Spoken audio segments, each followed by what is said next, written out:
Well, Focus on 5 is always on an adventure, and we are visiting the Sturgeon Point Lighthouse. And joining us today is Kristen. She is the president of the Alcona Historical Society, and she's going to tell us all about Sturgeon Point.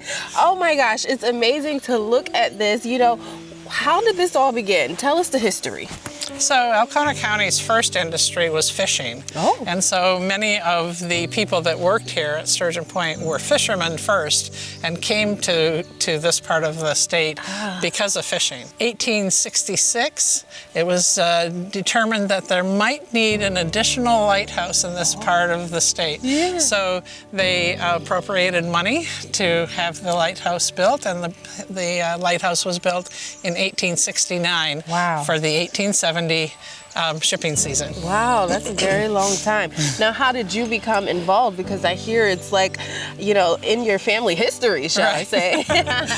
My dad was one of the instigators in getting the lighthouse initially restored. Electricity came in 1939, and by 1941, the lighthouse and the life-saving station here were closed. Oh my gosh. So it sat closed for 40 years. Wow. And in the early 80s, the Historical Society decided to pick up the baton and started doing restoration, and it's been open because of the Alcona Historical Society since then.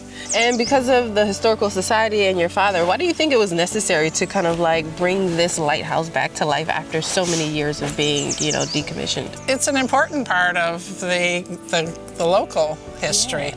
I mean, it was one of the first reasons, other than fishing, that people started coming here. Shipping, there weren't roads, you know, even actually for this lighthouse, all the equipment and all the materials for this lighthouse were bought by boat. Oh. There were no railroads, no roads at that point. Well, we'd love to see more. You want to take us inside? Sure. All right, let's go. This is where the lighthouse keeper and his family would have lived. Oh. So there's the bedroom and the parlor. And it's set up to be around the turn of the century, which is when probably this lighthouse was the busiest. Oh, wow. Yeah. Now, how many visitors do you guys typically get every year? It's hard to tell.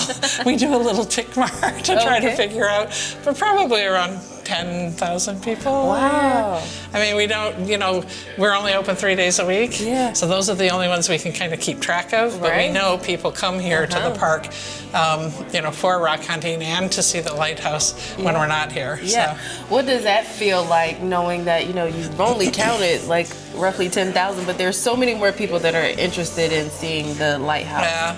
Michigan's lighthouses are awesome. People come from all over the world and all over the country to see, you know, the Michigan lighthouses, because we have more than any other state. This would be the summer kitchen, where in the summer, if you cooked out here, it wouldn't heat this part of the house so much. It was also used by the crew of the life-saving station before they had kitchens and things too, so they could keep them away from where the family quarters were.